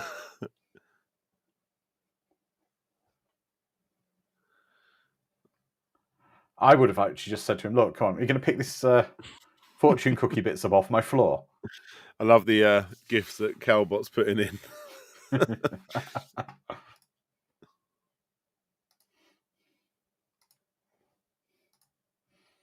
No, that's not the wizard from Conan. That's not Mako.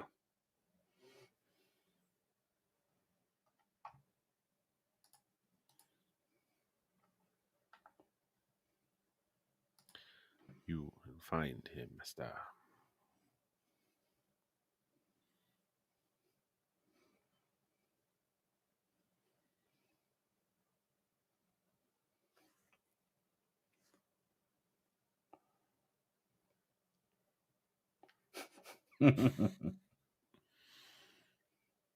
Just showing that no one's taking this as seriously as Leroy himself. Exactly. Oh, Mad Matt, that's perfect for the video game. The master you're looking for is in another castle.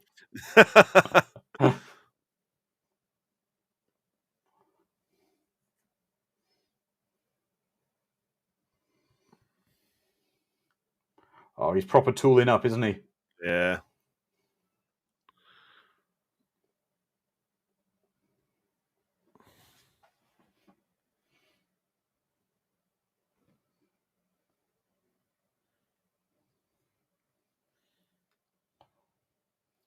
I mean, that's a pretty hardcore thing to do. Lock your friend in a cupboard, yes. And clearly he doesn't understand how padlocks work, because you don't need the key in a padlock to lock a padlock.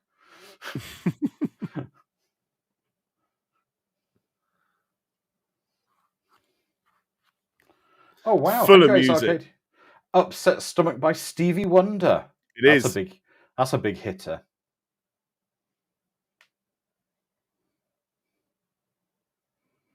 It is a great villain. Oh, yeah.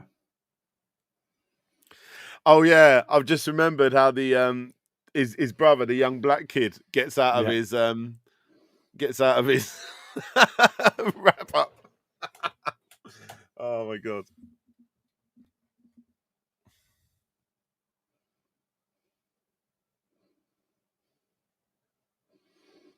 That is a young, I think that's a young Ernie Reese, is it? What, from like Bloodsport? Ernie Reese Jr.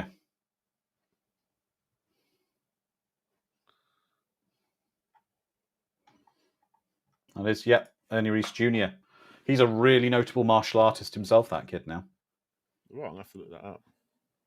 He was the stunt double for Donatello in, I think, the 1991 Ninja Turtle movie.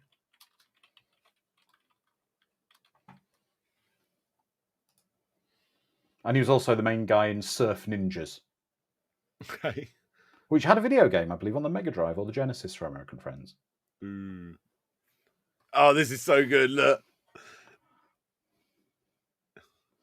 That's proper villain. Oh, it is. There. James Bond style, look at isn't it? How's this not the final boss?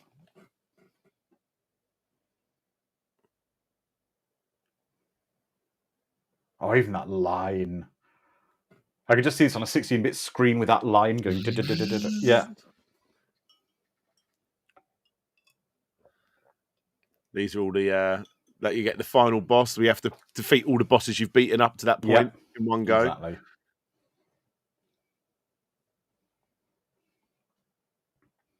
That guy's got a pair of knickers on his face by the looks of it. I don't know.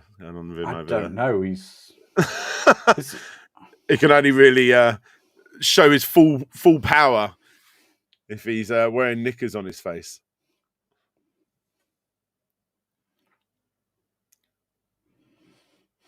I've got to admit, these seriously bad guys seem a little easy to defeat. I'm not trying to take anything away from Leroy here, but they all went down with like one kick. But they are like 80s video game henchmen coming over with the knives in the hands. Yeah.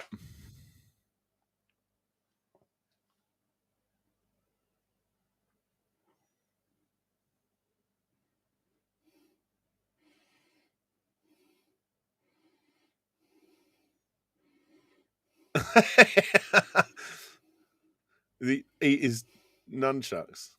Yeah. Ah. That's how hard he is. He's done that move twice now. It looks like an early John Goodman from Roseanne. Yeah, it does look a bit John fighting. Goodman. Yeah. Wilma! Oh, this music's great.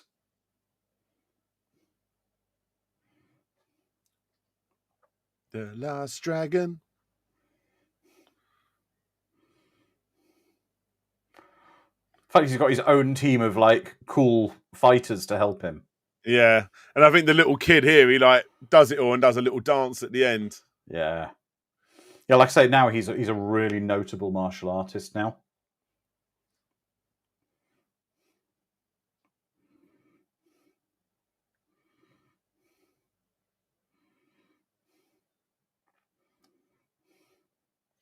Ooh.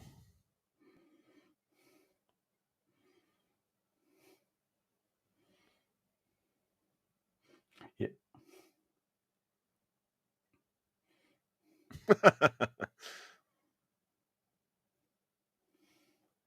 Oh, Miss Swift says the guy he's fighting here is his father, Ernie Reese Sr., she believes. That's cool. That's very nice. Proud dad moment. Yeah. Oh, this is so great. This choreography in this is so good.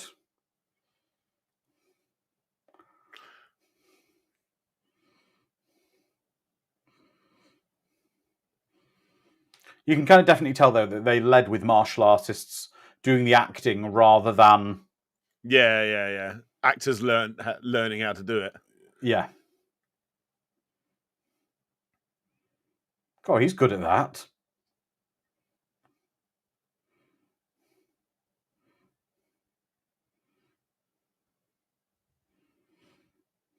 Yeah, he had to properly be skilled at doing that with the nunchucks.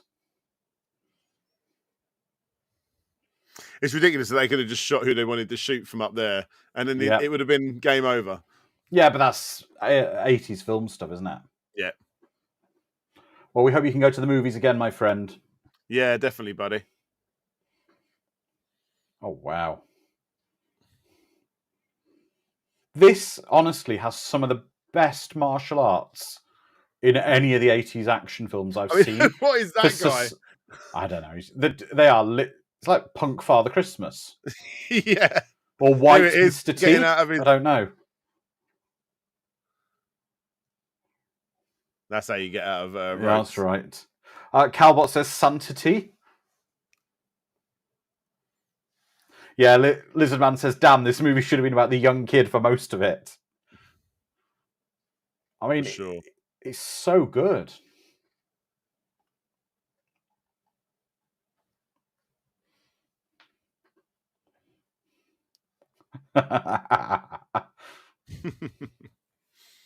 Wow.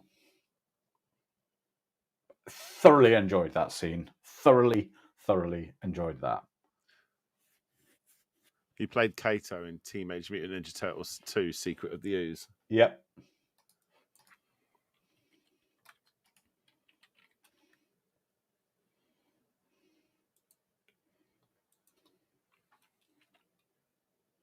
Yeah, he was the stunt double also for Donatello in the original live-action one. Oh, wow. Yeah, I remember him now. Now I'm seeing it.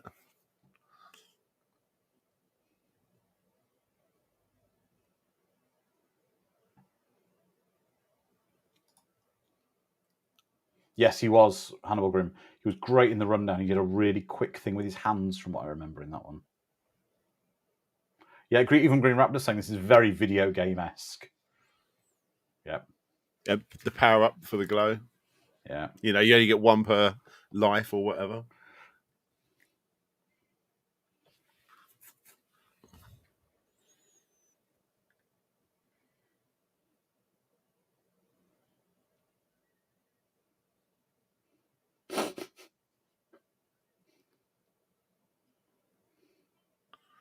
Next time I won't miss either.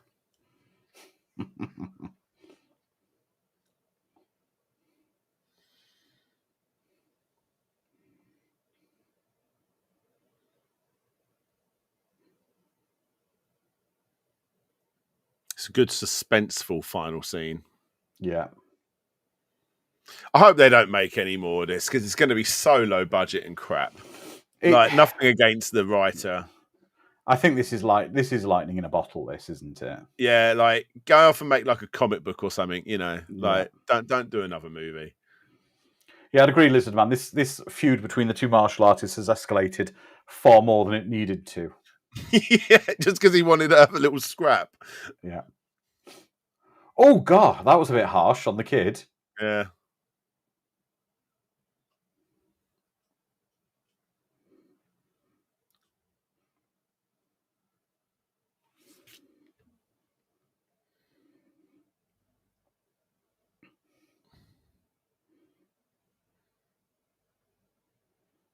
Nice. That's a cool little back kick there.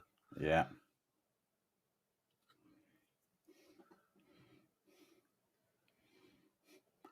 I'd actually just leave him there unconscious. He'll get into less trouble at the moment.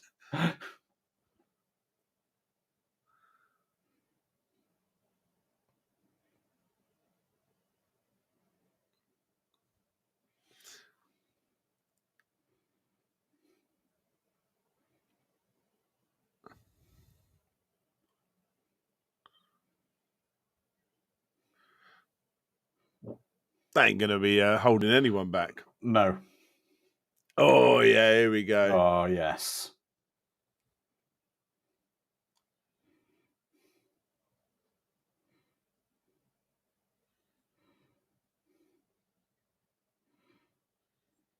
Here we go. We're getting to the main. Be careful. That was his first little sign of Yeah. empathy for his brother. Exactly, Ace Arcadia. Now it's the final boss. Exactly. Sharon says, nothing says last stand like an empty warehouse. Music. Yeah.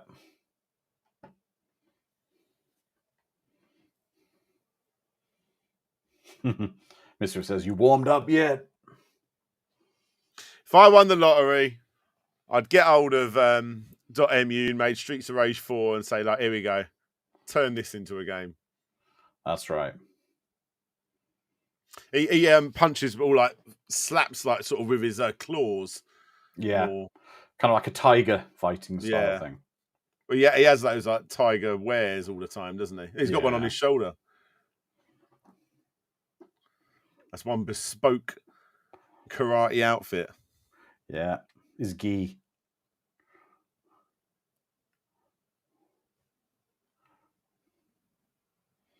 Yeah, exactly. Green Rap says you have to appreciate Shonuff is an actual master too, and he's not just showboating.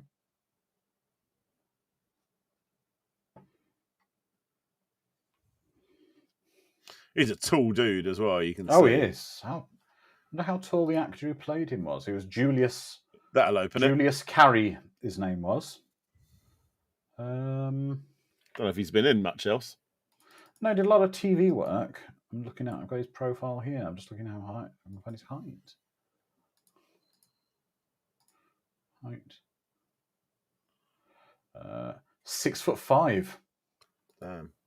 Big guy.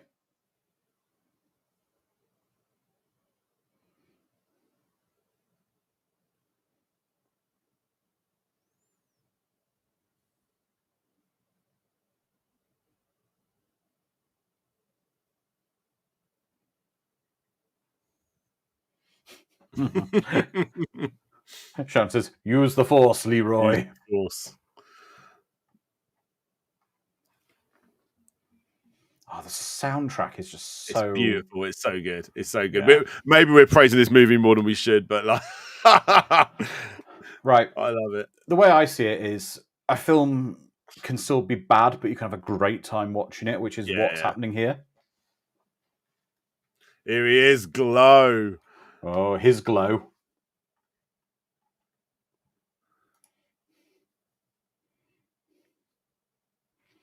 He had a time. Oh, wow. They could only use the glow in the final fight. They couldn't afford... The budget wouldn't stretch throughout the film. That's right, Gary. Use the glow, Leroy. Hannibal Grimm says, we're praising well. This film is amazing all round. It's so much fun. The sparks, the little bit of animation on there. Yeah.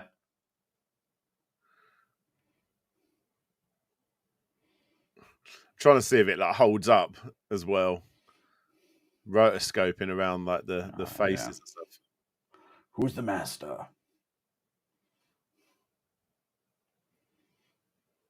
But equally, I think we've got to give enough praise to Julius playing Shonuff, because a film's only as good as its bad guys a lot of the time. Yeah, yeah.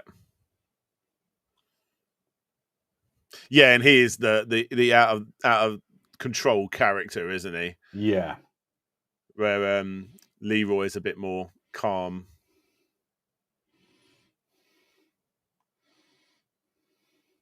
Exactly, Lizard Man. Until now, this was a normal kung fu movie. Now it's got magic. Yeah. Yeah. James, this is terrible. Oh, I thought he was pinching his nipples. Again, it's not bad rotoscoping. It's not bad at all. Considering it was all hand done, wasn't it, back then? Yeah, definitely. Dun, dun, dun, dun. Yeah, exactly, Sharon. Nothing like some old 80s synth music, especially for a fight scene.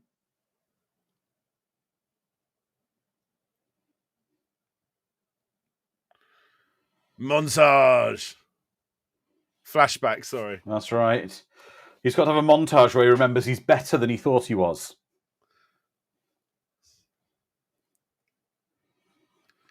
He's got to have his, See, could get his the empowerment montage.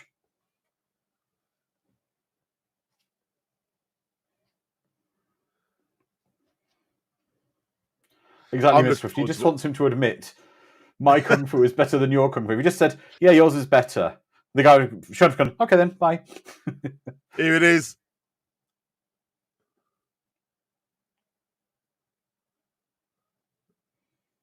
Oh. Yes. Yes, yes, yes.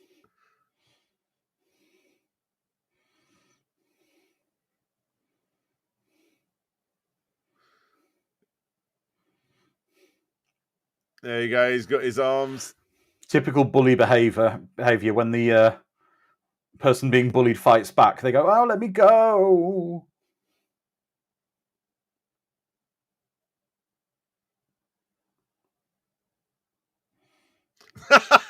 It's like the static on his hands. Yeah, shorting out his glow.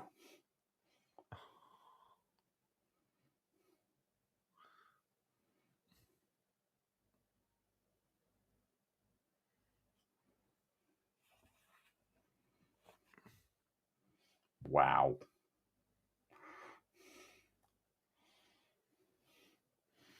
Exactly, Sharon. This film's got everything. Synth music, classic villains, and a hero's journey. James, you don't know what you're talking about. It's the best film ever. Frag Lord, we found out who the penultimate. Have we found out who the penultimate dragon is yet? Splash. I don't know what weird warehouse they're in with the pumping smoke. Yeah. It's not that. It's a New York warehouse. It's probably a building connected up to New York's central. Is that a real thing? You always see it in the movies where the smoke is like steam.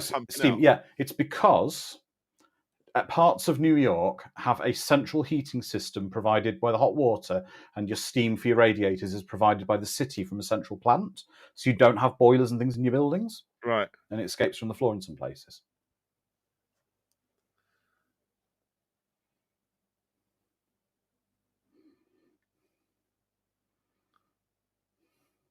Quick time event.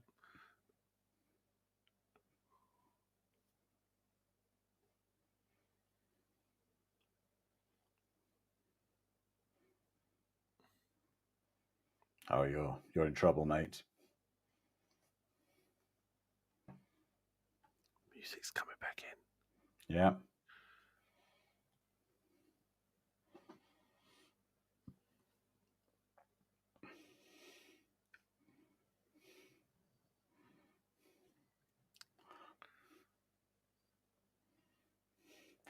Exactly. Gary says Connor McLeod and the Kurgan from Highlander are fighting in the warehouse next door. Ms. Swift says, press X not to die. Yeah.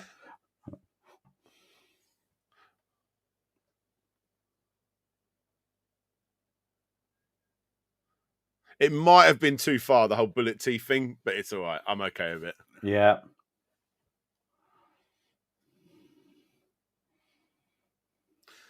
I love it the way that the producer of the show is. It turns up at this point to get her on the show.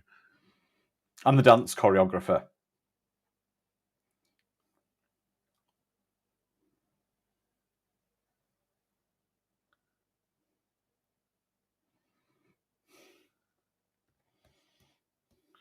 Mr. Nuff.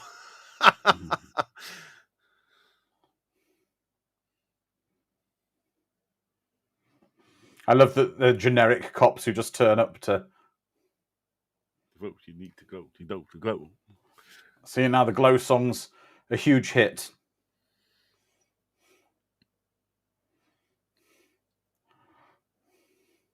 Bit of bopping. That's right.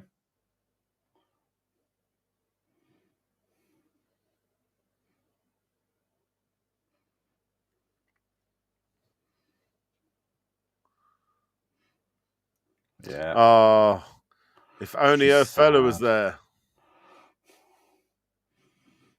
So he's going to. It's like some weird like white wedding or something. It is, isn't it?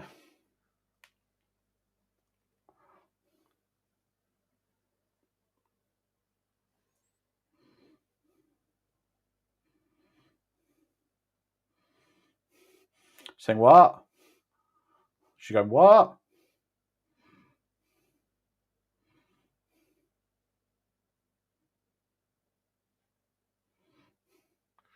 Ha ha ha ha ha.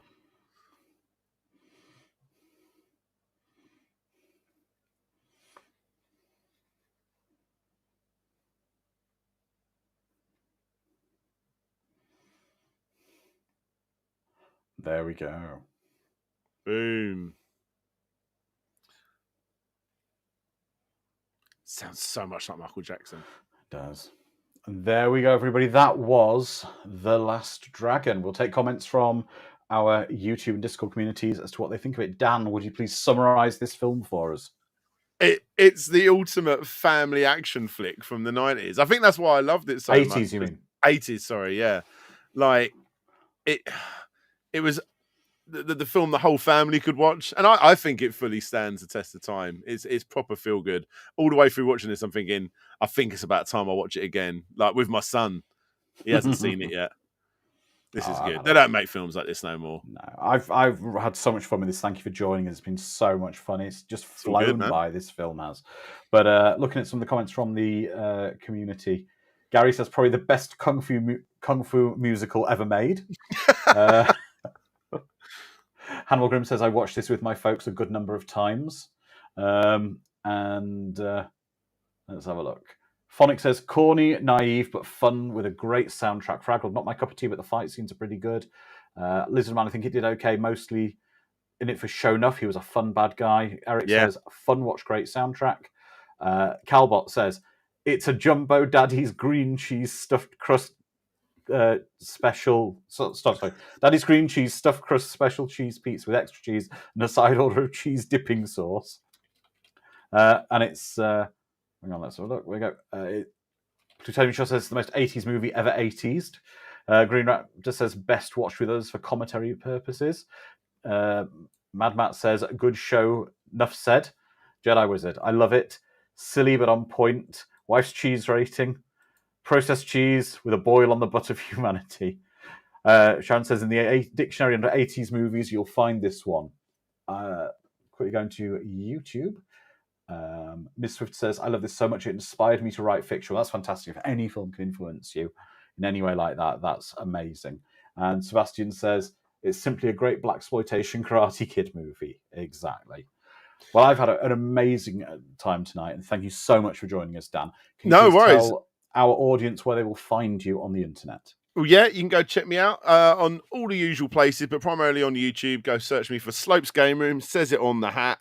And you can go look up loads of history pieces on lots of classic retro gaming IPs and franchises, as well as looking at scams on Kick Scammers. In fact, I've actually covered the history of games like Streets of Rage, which is...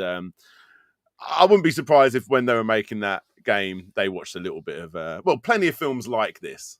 You know, exactly. Definitely. And I've just found out there was going to be a Last Dragon 2. A script was made called The Glow, but it was never made into a movie. That's a shame. But I will be back in 7 days, and Dom will be returning, and we will be watching something a little more aligned to the normal service. So, James, you'll be happy. We will be watching Alien 3. But Alien 3, the theatrical cut, not the assembly, the theatrical cut. So in 7 days, that's what we will be watching. But for the next 7 days, as always, please be kind to each other, put positivity into the world, look after each other, and I will see you then. Till then, good night. Catch you later, peeps.